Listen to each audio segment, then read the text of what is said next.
Hey, everybody, and welcome to the Business Growth and Entrepreneur Podcast. I am Bill, the company's expert, and today we're going to talk about everything that you probably don't know about pricing. Actually, today I am going to share some insights on pricing that have applied to me over the course of my career. These are things that I have noticed that a lot of people who are trying to start their own business or start a side hustle or something relatively low-key that makes money, they probably don't know. In fact, a lot of people don't know this, and so I thought this might be helpful. So grab yourself a drink and let's get into it. Where to start? Well, here's the deal. If you go on LinkedIn or you go on any number of websites on the internet that talk about business on a regular basis, there is a flood of information about pricing. It's a very trendy topic. Everyone loves to publish their own theory or the latest theory on pricing. And there's so many different pricing models that I gave up years ago trying to keep track of them all. And the other thing is that most of it is some weapons grade baloney. It's stuff that just really doesn't have any bearing in the real world. And so I'm going to talk about 4 pricing strategies and why they would be valid options for you if you were thinking of starting a business or you were trying to make money with something. The first, of course, is cost plus pricing. Now, we're starting with the basics here, but I have met a lot of people that still don't understand this when they're trying to start a business. And I've got great news for you because this is the ticket to making money. Okay, if you are, say, producing a product, let's say you're some kind of artisan or you're some person that just wants to build something in your garage and you want to start selling it. You could be selling your own artwork. You could be selling some electronics project that you made for fun, but maybe some of your friends are interested and want a unit of their own, so you sell it to them. Whatever it is that you build, okay, the first question that a lot of people have is, how much should I charge? Well, cost plus pricing is kind of where you start. And what you do is you add up all the costs that you paid for materials, and you can include also the price of labor if you're doing it yourself or you're hiring other people. But usually people start off doing it themselves. So your time is worth money too, or else this whole venture is not going to be profitable for you if you're sort of contributing your time for free. Okay. So if you have to actually build these like units of this product, you are going to have to charge for your time. So what you do is you add up all of those and you calculate based on, how much your costs are, what this thing is costing you to build per unit.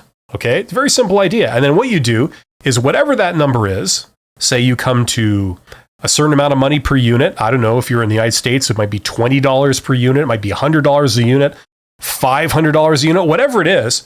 You then add a markup. Okay. And you could say, I want to make a 20% profit or a 30% profit, whatever it is.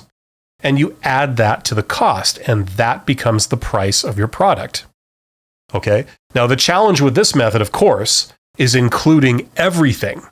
Okay. A lot of times we incur costs that we're not aware of. Some things might be intangible. Something might be like, for example, how much are you paying for the electricity to power your tools? Or rent on your property, things like that, right? So you've got to include that in. But that's where we start. I have seen some people starting to do their own business, and they're starting to sell units of their product, and already they're not making any money because they haven't even done this step. Okay, they are selling their product for less than it costs them to make it. Okay, so the price of your product depends on how much it costs you, and then you add a markup, okay? And different industries have different markups. If you're doing a luxury item of some kind, usually the markup is pretty high. You can get 40, 50%, even more, okay? Things like jewelry and stuff have amazing markups.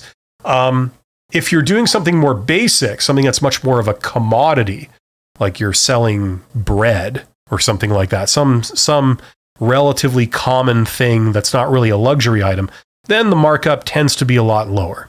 Okay, so that's cost plus pricing, and that is definitely a valid way of pricing things. It's very old, and It's very established. Okay, so that's the first thing everybody should know. And it's the first option you would look at if you were looking to start a side hustle or your own business doing usually a product, but also services apply this way too. Okay. The second strategy of 4 that I'm going to go through today is something called value-based pricing. This is something that a lot of people don't really recognize. Okay. Now, I mentioned jewelry as an example. Okay.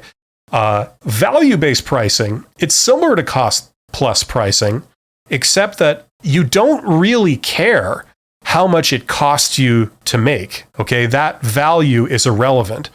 What matters is how much it's worth to your customer. Okay, basically, what you care about is how much people would be willing to pay. Now, let's look at the jewelry example. Okay, there are some companies out there that make money selling jewelry, like, sort of relatively affordable jewelry. Okay. Maybe they try and sell a ring that looks like a diamond ring, but it isn't a real diamond. It's a fake diamond. Okay. But it looks like it's a pretty good imitation of it, right? Now, the question when you try and sell this ring is not how much it cost you, because surprisingly, this stuff costs very little to make. It might only cost you $5 to make that ring. But the real question is, how much could you sell it for? Now, if someone was considering buying, say, a wedding ring with a diamond in it, they would be paying a lot of money for that, okay? A lot of money. Now, if you are selling a substitute, and the substitute is pretty convincing, how much would somebody pay for a pretty convincing imitation of a genuine diamond ring? Well, you could maybe argue it's worth 50% of the price of a diamond ring, okay? Now that might be a couple $1,000s, right? So even though the ring only cost you $5 to make, potentially you could sell it for $1,000 or $2,000, right? You don't care what it cost you. What you care is what people would pay. And they will pay something that represents the value it has for them. So if this product of yours is a substitute for something that normally would cost $8,000, you could probably sell it for $2,000. That would be reasonable, one would think, right? So that illustrates value-based pricing. It doesn't matter what the costs are. That's not what really determines what you put the sale price as. Instead, you think, what would people pay for this? What value does it represent for them? Okay, so that's the thing. Now, we see this every day. We see this in the world where companies work really, really hard to make something cool, make something desirable. Okay, look at Nike. They make running shoes, among other things. And how much does a pair of running shoes sell for? Well, you could probably get a pair of running shoes for a few dollars, right? Like it wouldn't be very, very much at all. But if you want to buy the Nike running shoes, that would probably be over $100, right? And what you're paying for is you're paying for the value that it holds for the customer, okay? Because they have got it into their head. They've been convinced that Nike is cool and Nike is desirable. Now, it may not all be smoke and mirrors. Maybe it might be a sign of high quality manufacturing, but for whatever reason, they're willing to pay for the name brand. So that allows you to do things like value-based pricing and charge a lot more money than it's costing you to produce a unit of this product. So that's value-based pricing, and that is a legitimate way of pricing a product. So that may be pertinent depending on what you're trying to do as a side hustle or as a product or service. Okay, services also follow this. I know in the wedding industry, that's kind of a thing. You might hire somebody to provide food for a public event, and they would charge a certain amount. But if they provide food for a wedding, they maybe wear fancier clothes, but basically provide the same service. Now that gives them a reason to charge almost 10 times as much. And people will pay it because everything else that you pay for for a wedding is around that price range. So it would not be, it's kind of what people are expecting. It's what people or don't really have a problem paying for and what they will pay for. So you see this in services too. Okay, so that's value-based pricing. That's an option. The third one I want to cover today is something called performance-based pricing. Okay, now this is similar to value-based pricing, but it's going a little bit deeper. Now, I've used this for consulting services. I have sold, my time as a consultant, and an example of that was, for example, one company that I consulted for. I had a sort of fixed rate, a certain amount of money per hour, and the company paid that.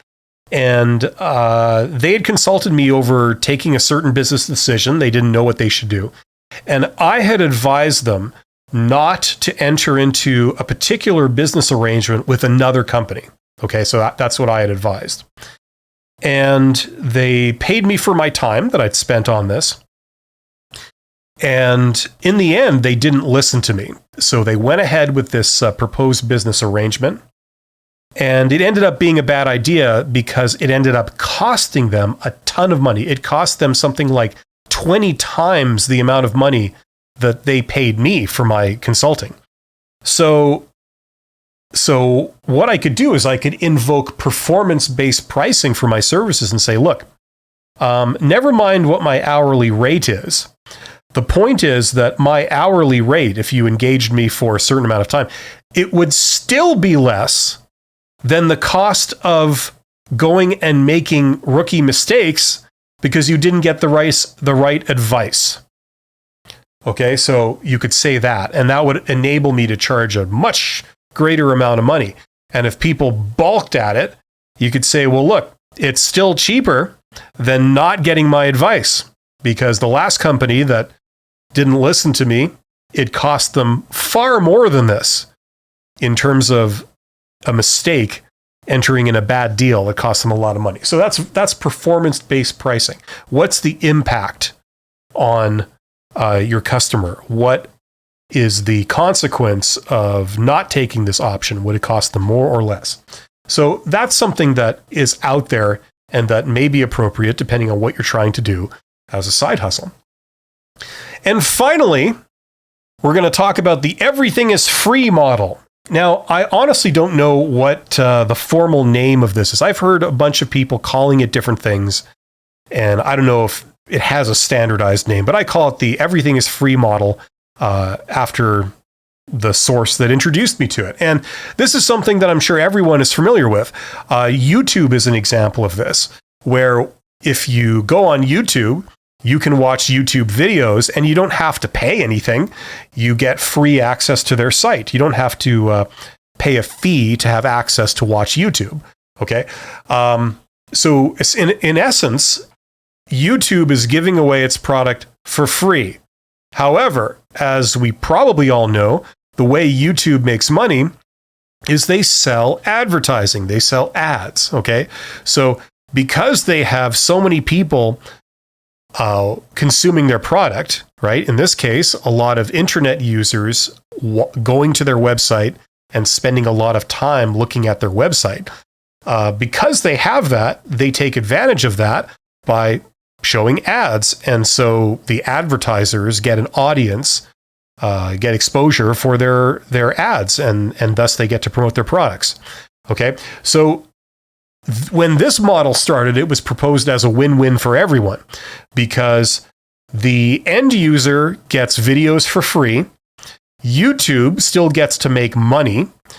Advertisers get a platform for their promotion, and everyone gets what they want and everyone's happy. That's the idea. But this doesn't involve the company, in this case YouTube, charging their users directly and getting their revenue directly from their customers. Instead, they're getting it through their partners, which in this case are advertisers. So that is another model. Okay, that is another model for being able to make money off your business, whatever your business is. Some people find that this is the way to go. So there you have it. There's 4 pricing models. And in my experience, these have been the only 4 pricing models that really apply. Okay.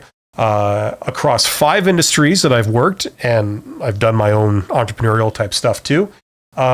You've got cost plus pricing, value-based pricing, performance-based pricing, and what I'm calling the everything is free model of pricing.